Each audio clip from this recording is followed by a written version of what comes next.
Hello everyone, welcome to Chrome DevTools Raiding the Armory.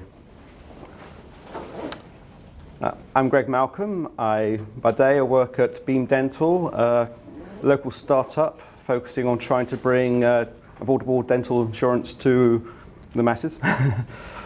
And by night I fight zombies. I used to look a lot like Simon Pegg before I started going grey.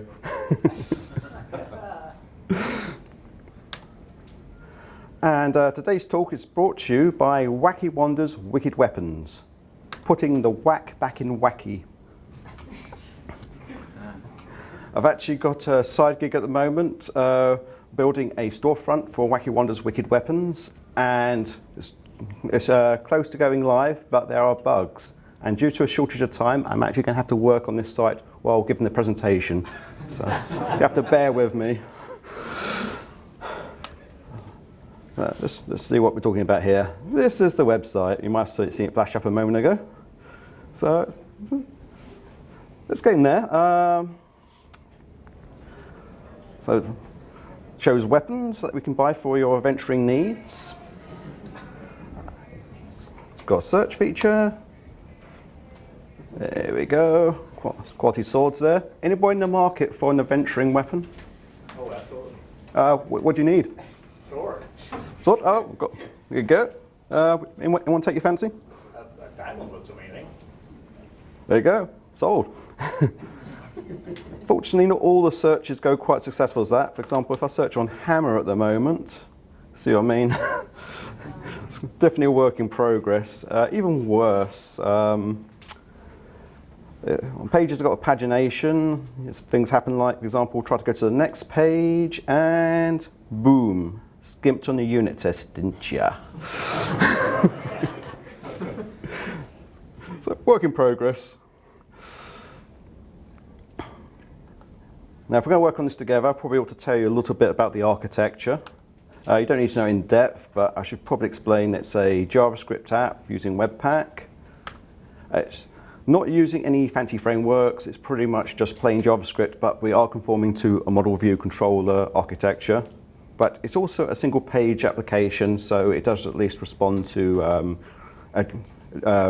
routing changes in the address bar. So call this monstrosity Wanda MVC. But seriously, do not try this at home, it just suits the purpose of this demo to keep it framework agnostic. Of course, this is a talk on working with Chrome developer tools, and that's what's going to happen. I'm going to start by looking at solving a responsive mobile issue using the device toolbar over here. I'm going to use the elements panel to work on a new feature, for fixing some styling issues. I'm going to use the console to do some troubleshooting diagnostics. We'll use the sources panel to do some live debugging and development. And finally, we should use the network panel to look into some performance issues and to fix that Ajax bug you saw a moment ago.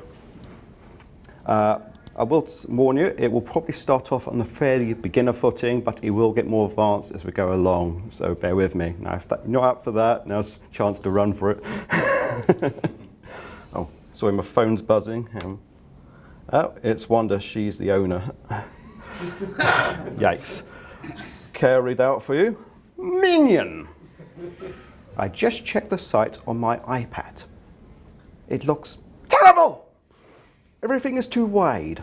Fix it immediately. I've tried, suggesting that she uses a pixel slate, but she's not going for it. So this is what it's supposed to look like. Everything's aligned correctly, but when she tried it today, basically it's just spread way too wide. It kind of looks like somebody just took a piece of clip art and stuck it on a piece of paper and shoved it on the screen. It's pretty gnarly. So, better get on with it, I guess. All right, so if we're going to, should be able to simulate mobile behavior here. So what I'm going to do is I'm going to switch into the dev tools using the inspect. There we are. And it looks like it was already switched to that. So if I click on that, it shows, let us do some very crude mobile simulations there. It looks like it's in responsive mode. It looks okay actually as a kind of phone view. Let's stretch that. Yes, it goes wide and suddenly jumps to 3. Oh, wrong one. I'll just leave it alone. So the issue is with iPad, so I'm just going to switch down to iPad using the device viewer there. And yeah, that does look bad, as she said. Apparently it's okay if you just flip it over, but I don't think she's going to go for that either. So I'm guessing, based on what we saw earlier, it's some kind of issue with the media queries. Does that make sense, right? Now we've got a few, it shows you some of the obvious mobile breaks in this margin up here, but I think what I really need to do is see where the media breaks are in the CSS. And for that, there's a little menu option that will give me show media queries. And now it's showing me media breaks set in natural CSS of our application. So it looks like it's okay up until it gets to this 673 pixel mark. And I think beyond that, it looked like it went bad. Now, if I want to find the CSS for that, I might be able to get it by clicking on the right button. But I think I might need to look in the other section. It's probably listed under that. There we go. I think it's under weapon CSS. That looks like the place. I'm just going to switch to the code view to look at that in more detail using VS Code. So that was weapon CSS, right? Did a Command P to get to that, and here we are. So the way this CSS file is set up is it's mobile first. It's all mobile styles, but somewhere along the line it starts switching out to different media queries. So it starts off. So this is using FlexGrid, and it starts off with large mobile is at 100% width, so that gives you room for one tile. Then it gets to 603 pixels, it's supposed to do 2, so min width of 50%, that's 1, 2, and then 33% for the next size, and so on. So I'm not sure what's up there. I mean, this looks right to me. Can anyone see what's up? I have bribes. Oh. Could be it, thanks. Yeah, catch. Oh, can you pass that back? Have to get rid of my Halloween candy some way. Let's give that a go. So if I refresh the page, I did it. Wonderful. That was a nice low ball. Thank you very much, sir. All right. I guess the main takeaway there, I mean, this was fairly straightforward stuff, but probably the most surprising thing was this hide media query, or hide or show media queries option over here.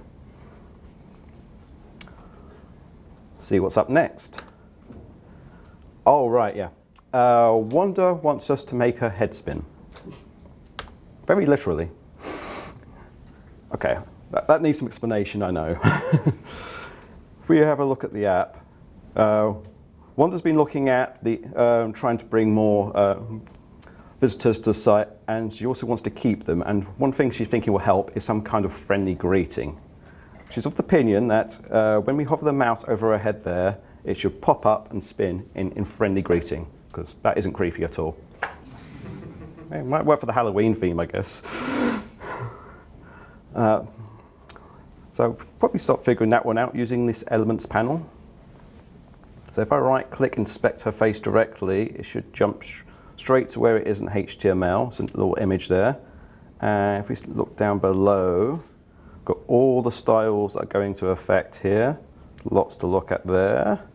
On the right, we have the computed properties, lots of useful little widgets. For example, I notice if I hover over margin there, it goes like beige on both sides of the head, which probably implies there's some kind of auto margin happening there. And sure enough, I see it over here. Yep, auto margin, because it went the same when I hovered over it. And down below, we've got all the styles again, but this time they're grouped. And what's nice about this is it kind of shows the specificity order. So for example, for font family, there's 2 competing styles. The body font is a bit general, so that one got beat out by one that's more specific and targeting an actual class. Now what we really want is to see what this looks like in hover state, and that's not what it's showing us right now, but that's okay, because this is buttons with hov written on it. It actually allows you to toggle all sorts of states, for example, focus, but of course, logically, hover. So if I click on that, that would change to hover state, and you see the styles immediately change. And something odd there, I notice we have, whoops, we have one style here that seems to be crossed out called animation somersault. That's interesting, right? I'm going to click on the link there, see where that takes me to, and it looks like someone actually made a start on this, but for some reason they commented it out. Now notice it's got a checkbox here, so I can probably just uncomment that by clicking on that. And, oh, I see why they commented it out. So it kind of works, but that's a bit jarring, right?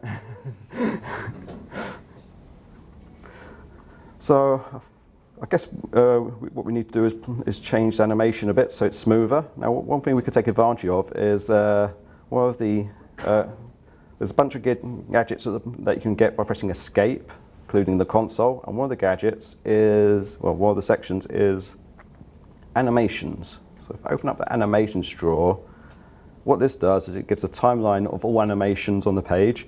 Now this page is full of little animations, so if I just, for example, run my mouse over the button animations there, they show up in this timeline. If I click on one of those, I believe that was the buy button. Oh, here you go. I'll go with that. There you go. So you see when I click it, it's flashing the buy button. Now what we really want is the one for her head. So I'm just going to clear those away and re-trigger the hover there. Oh, that didn't work. Inspect hover. Oh, it's still common as that. Ah, yes, so it is. Thank you. Who said that? Thank you. I'm a terrible throw. There's a reason I program and don't play baseball.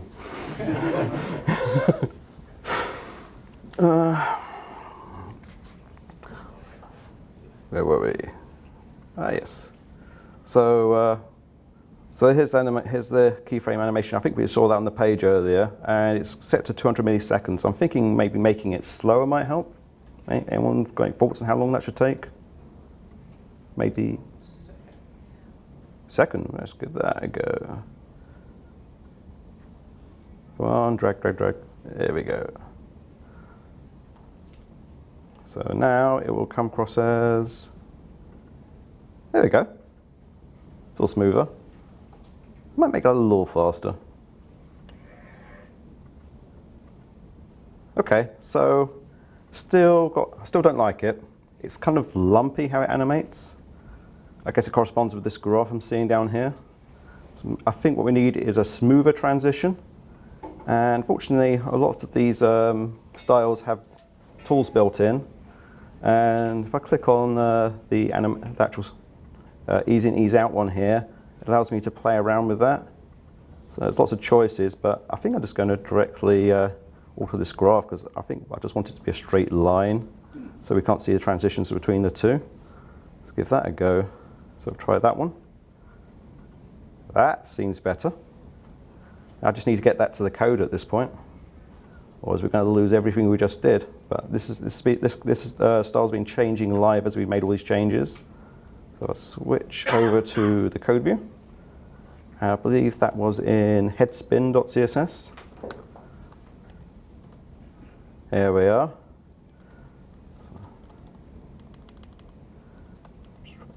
There we go. Let's get rid of this old animation. Probably smooth this up a bit. I'll just make that 650.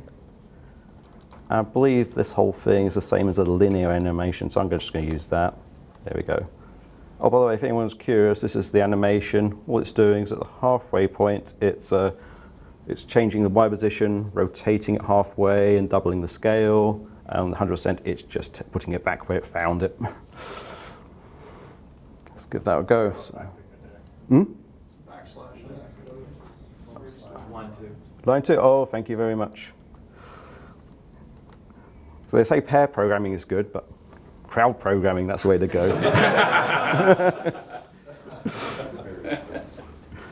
There we are. That should please Wanda. The site is really friendly now. See what she wants next. Takeaways on that. We did lots of things really. Probably the most useful takeaway was probably this hover button here, which gives you all the styles. Also, remember there's a nice animation drawer down here for messing with styles directly. How did you? Can you flip back for 1 Oh, second? sure, absolutely. Sorry. You see where it says select and effect, inspect and modify? Where are you selecting that effect right now?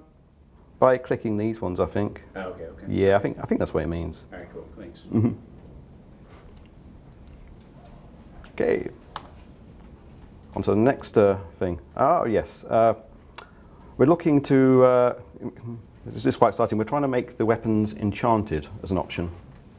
So to explain, what we want to do is add a little checkbox to our weapons so we can enchant them, and it'll increase the weight and damage, but most importantly, the cost. We can make some money here. Now, this is actually the second attempt at the project. Jasper, one of our development gnomes, had a go at this, but unfortunately there was a workplace accident. He accidentally got eaten by a Balrog from the accounts department. Explained to Trevor, developers are friends, not food, but what can you do?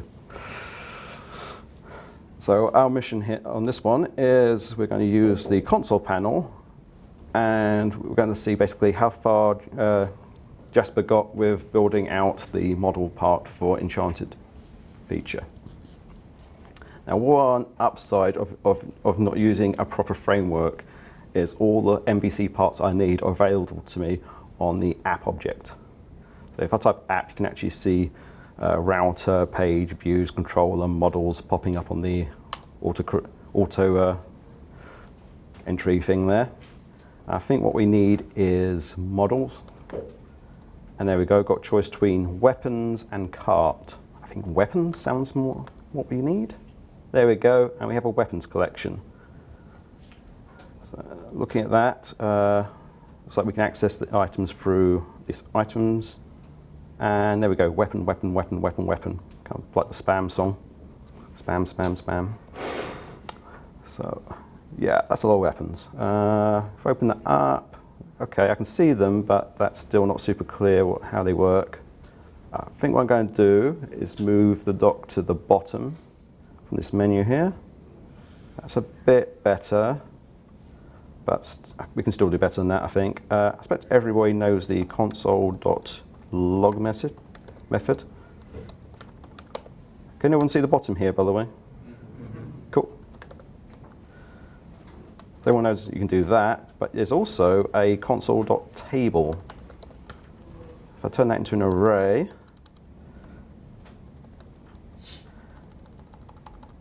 and there, tabular data. So I should be able to just pull back this information I had here and do a console.table on it. Ah, much nicer. Still a little bit more information I want though, so I think what I'm going to do is just pull back that first item and look at that in more detail. And there we go. This is what the weapon is made of. So apparently we have an ID, a name, a category, subcategory, cost, damage, range, weight, an image, and enchanted. Enchanted? Did I see enchanted there? Assign that one to a weapon variable, and weapon.enchanted, and yeah, there is an enchanted property. So this looks like Jasper's an overachiever, might have done the whole job for us. But before I test this, enchanting weapons is expensive. I need to do it on a specific one called Mjolnir. So I'm going to switch back to the other docking view. I could go to the menu to do that, but there's actually a nice keyboard shortcut. Command-Shift-D, or Control-Shift-D if you're not on the Mac. Clear that away and search on Mjolnir. I'm glad that's auto-correcting because I'll probably not be able to spell it right. There we go. We seem to have two offerings. Apparently the cheap knockoff is only 3 silver pieces, which is very tempting, but it just can't be quality. 300 gold pieces there. But, oh my, wow, £8,000. I don't think I can lift that. No matter.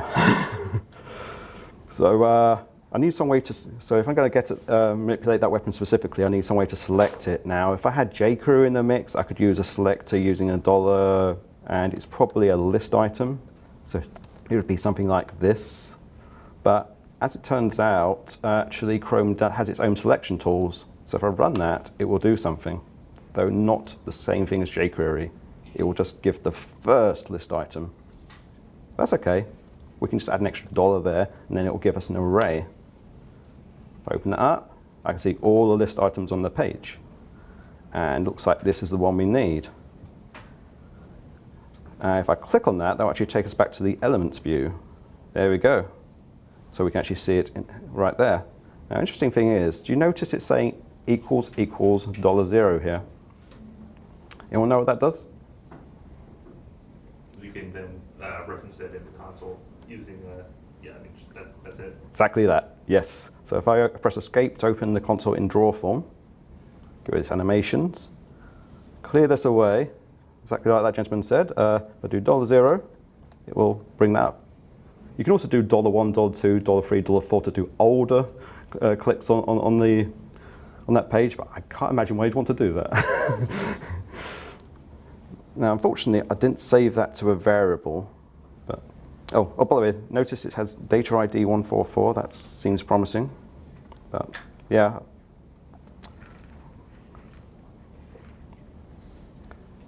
Oh, brain stalled for a moment there. Oh yes. So now we know it's 144. I need to actually look that up in the code. So we know it's app.models.weapons, and we need some way to look it up by that 144 we just saw as an ID. I think find will probably do that. I'll try find. Yeah, that looks like a lookup function. And probably you can just enter 144 like I'm seeing in that data ID. And there we go. We have the weapon we need. I forgot to save that to a variable, so what I can do though is I can say var weapon equals $_. $_ does what? Yes, it does. Yep, last expression evaluated.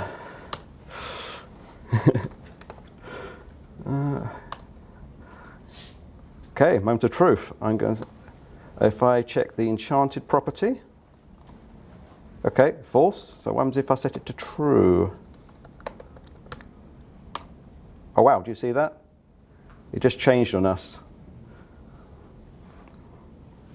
Okay, that brings us to the next phase, I think. Before I leave, things we did here, quite a lot of things, I think. Obviously, console.table for tabular views. If you click on the elements, you can use $0 to pull back the last selected item, and $_ for last evaluated expression.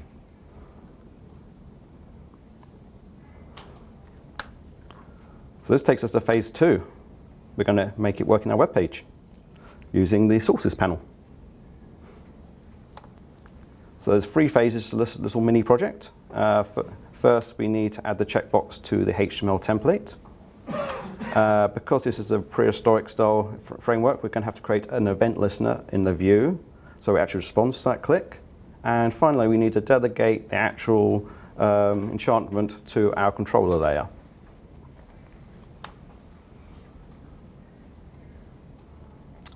So to the sources. So of course the main area on that is where the code lives. We've got this on the left. We have an area for navigation. Lots of tooling there. For example, you're probably familiar with the page one. Because it's a Webpack page that's been rendered, it's broken into 2 sections. We have just the raw assets, so one style file, one bundle, one JavaScript file. But the original source code is also made available via Webpack in its entirety and linked to these assets via source mapping. Very powerful little feature. Also, let's have a look at the file system. This one's interesting. We can actually change our code from the browser using this feature. So what you do is you tell it where your source code lives. And I'm just going to tell it the whole source folder. And of course, it's going to ask permission before it does this because this is potentially very dangerous. And I now have access to the code directly from Chrome.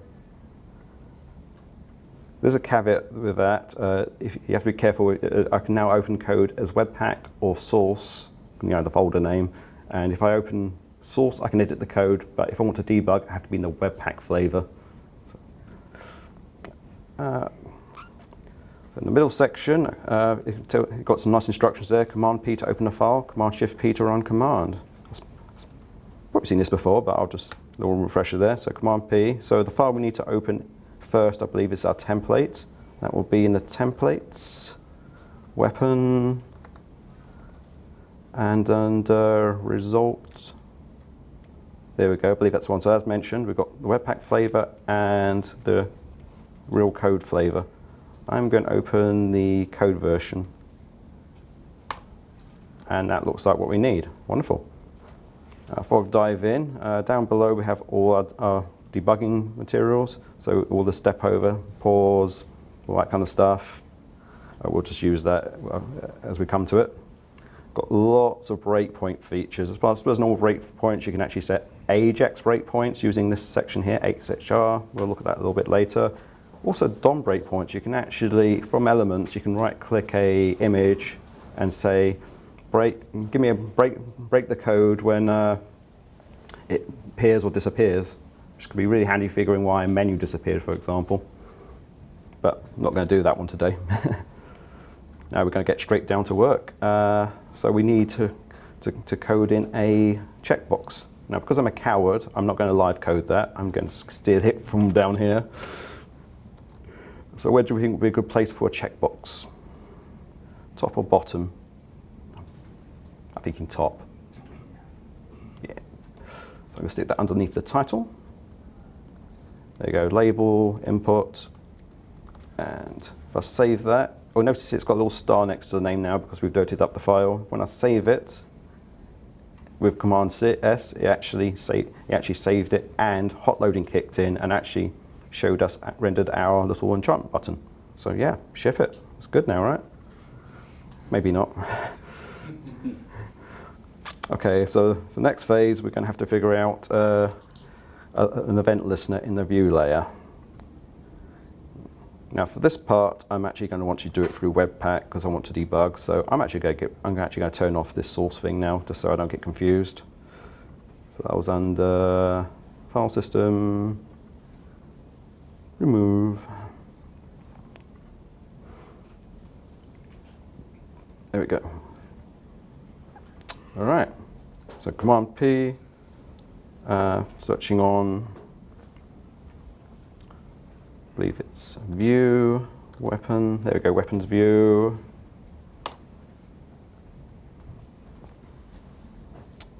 And this looks like the file.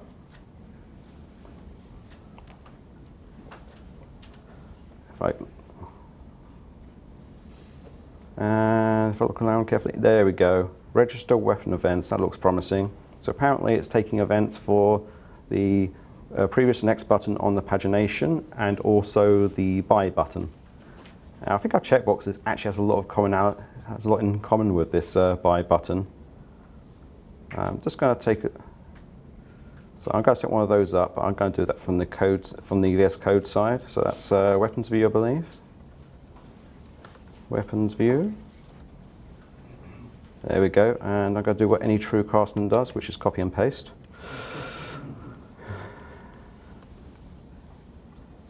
So it's not going to be a buy button. I think if I remember correctly, it was called enchantment checkbox. If I have that wrong, it's going to get interesting. And the first thing it's doing is it's pulling the ID from its parent element. So this item we saw earlier. So I think we want to keep that part. So that's good. Now for the controller action, we haven't written one yet, but I'm just going to call it enchant. And we are going to need an extra argument on there for handling the checkbox state, whether it's true or false. This is the part I'm not sure how to do, and I want to handle from the debugger. So if I save that, it will just magically appear here. Wonderful. I'm going to set a breakpoint by clicking on the left there, and refreshing the page because I'm paranoid. I don't think I needed to do that. If I click on that and this worked, I should be on that breakpoint. Yep, looks like I got the name right. It's a good start. So I want to make sure this retrieve ID does the thing I want it to do. I'm just going to step into that with this step in icon over here. And it looks like it's looking for closest list element. That sounds right. I'm just going to pop up the debugger.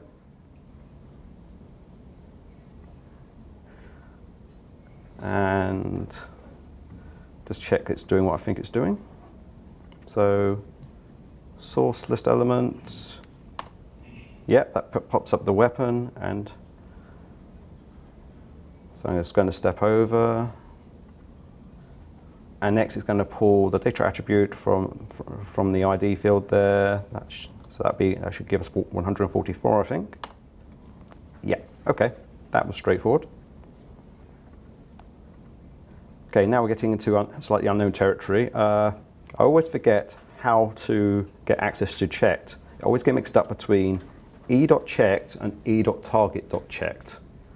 So I'm just going to ask the debugger which one it is. Undefined, so e.checked doesn't look like a winner, does it? Do you reckon e.target.checked? True. That must be the one. Okay, I think that gives us enough to finish off that piece of code. So we need a variable, which is e.target.checked, and feed that into our non-existent enchant method. Oops, state, isn't it? Okay. Okay, I think I just got to take this breakpoint off for now and just let this thing fly and see what happens. So, oops, close all this junk. There we go. So what should happen now is I'll click it, but it should throw an exception or not.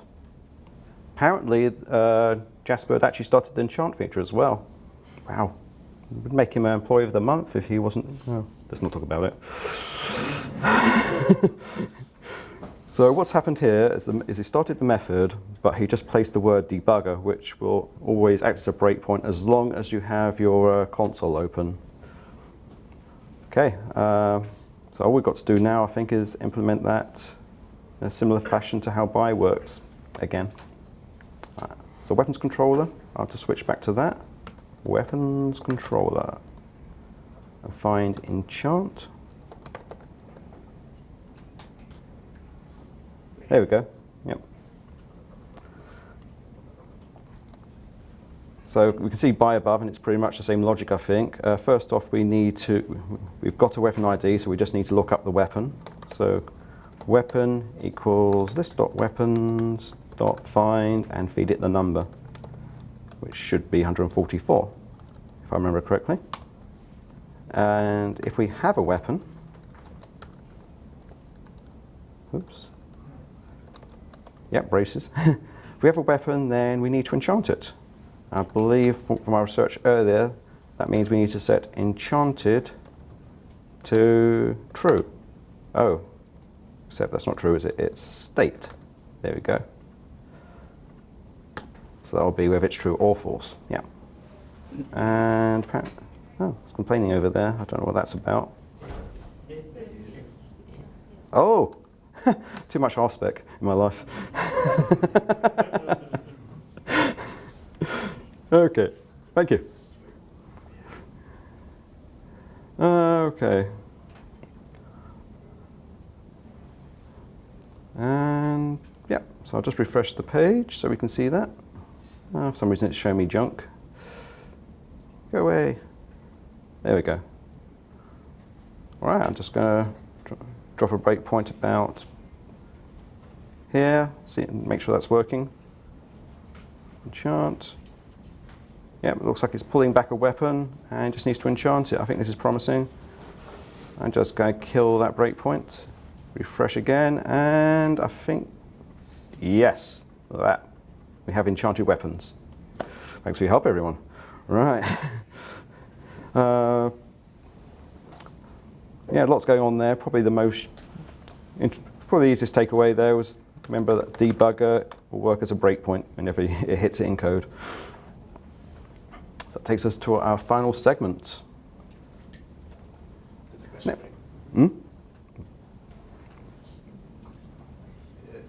Debugger line, is that a JavaScript thing or is that a Chrome thing? It's a JavaScript thing. That will work in any browser. I think pretty much any browser, even Internet Explorer. As long as it's, but usually only if the debugging tools are open at the time. Also, another thing that's nice is usually if you're using some kind of node compiler, usually you've got some linting rules on there, or usually remind you to take those out again before you push to production.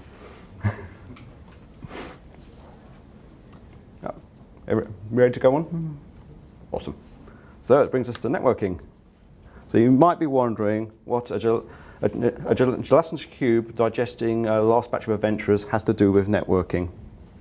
If you know, please tell me, because I cannot find a good metaphor. So we've got two problems to look at here. First issue is performance, and second is fixing the Ajax issue. Let's have a look at the performance issue first. So if we go back to our original weapons page, I've heard complaints that this page is loading very slowly. So what I'm going to do is I'm going to switch to the network panel here. First off, notice this checkbox that says disable cache. There's one thing you take away from our talk, make sure you have that checkbox on, because obviously cache code and debugging are two flavors that do not go well together. But aside from that, I'm going to refresh the page and see how fast that downloads. Looking at this timeline, I look pretty fast actually. The important parts there I think are the blue line, which corresponds with DOM content loaded, and the red line that corresponds with load.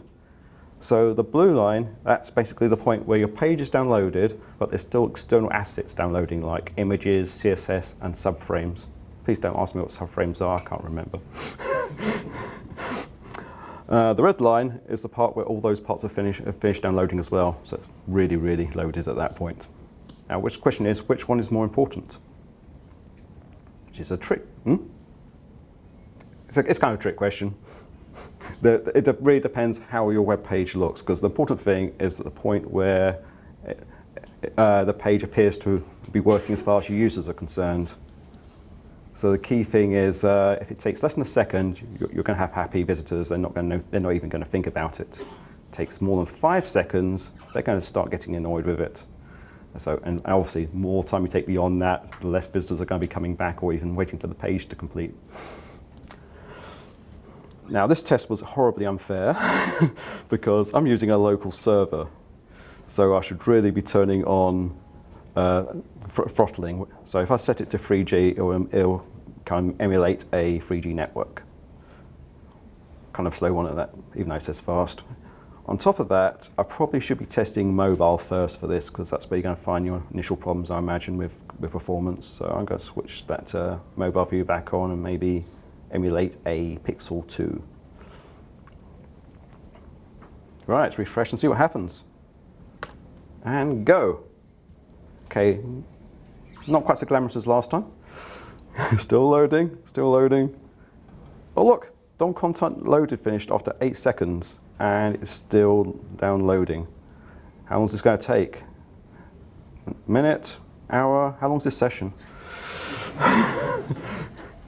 Come on, you can do it. I have faith in you. There we go. It finished after 24 seconds, so that's kind of bad. So what's up with this page? Well, I could probably go into find details and notice that it's not, controlling which images appear first. They could probably do some lazy loading, but honestly, I think the probably biggest win would be just cleaning up these images, because I just randomly downloaded them and they're all various sides. Most of them are way too big for just appearing here. So that'll be the obvious thing, but I have to admit, optimization is not my forte, so I'm going to focus on the Ajax issue. Now, before I go, I'm noticing there's a big yellow warning sign there, and that's reminding me that if I don't turn it off, I'm going to have a bad time. Okay, so let's look at this Ajax issue. So earlier we realized that if we click on this next button, this happens. And you notice this red appearing already, and certainly if we filter it down to XHR, it becomes really apparent that that was not a successful network request. So we got a 500. Let's click on that and find out more. So you can see it's the header section, sending page 2 as a query param, and the preview page is showing us rather a lot. So hopefully that's a development API page, or they're doing it very, very badly. So it's probably a back-end problem and not my fault, which is awesome. Let's take a closer look. It actually lists this API link over here. I'm going to look at that, and it looks like it's a get, so I should be able to just drop it into the console. Don't even have to involve Postman here. And there we are. It looks like a Rails page, and it looks like it was trying to basically access the page param and the number part of the page param. Uh-oh. See, I've got a page param up here, but I don't have anything for number. So if I insert that, okay, it's my fault. So apparently we're using it wrong. Whoops.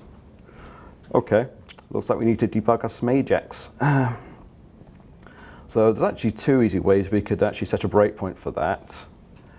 First off, in sources earlier, we were looking at all those exotic debugging options, and one of them was we can show it part of a URL and it will use it as a breakpoint. So if I copy and paste that URL right there, I don't have to give it the whole thing, but if I do, it will just make life easier because it will be very precise. So there you go, have the whole thing. Enjoy. And let's try that again. If I step to the next stage, I hit a breakpoint. That's wonderful. However, there's an even easier way to do it in this particular case. So if I just turn it off a moment, what I could have done is from network, I could have just closed this section down altogether and just gone to the tabular view. Now the tabular view is kind of boring for the most part, except for one column, initiator. If I run my mouse over anything in that column, it gives me the full stack trace. And because I'm using fetch, I know it's going to be somewhere near the top of the list. So if I click on that, there we are. It takes me straight there, and I can just stick a breakpoint down. The only downside there is it's going to be rather trigger happy. So when I go back to the weapons page, that's going to go off again. But you click on the next page, and I'm at my breakpoint also. Now I've just got to figure out what's wrong. So it looks like it's starting by building API params, which sounds exactly what we care about. I'll take a quick peek at that. Step in. So it's building up, it's looking through the query params. It's starting by looking at the search part. We weren't really worried about search here. And then page, here we are. So it's trying to build it from this string here. I should better just look at that in the console. Aha, page equals 2. This is exactly what I need to fix. And we're in the weapons controller, which is handy because I think that's where we were last. Scroll down to that. There we are. So let's try to putting number in there. Save that. I'm going to click this button here, which tells it to ignore breakpoints for now, just to make sure nothing pops up while we test it. Go refresh the page. And there we go. we have pagination. Sweet. Okay. I think that's just about brings us towards the end. So in terms of materials, everything that you saw today, code, slides, even a video is available at bit.ly/wickedweapons. I'll share that on Twitter afterwards as well. Also, you might be asking yourself, how can I learn more about DevTools? I think one of the most useful resources for me was actually built into Chrome DevTools itself. If you look in the menu, I'll bring that back in a moment. If you look in the menu there, it's got a help section, help documentation. That takes you to a site that's absolutely cram-packed full of useful information, and a lot of my research came directly from this site.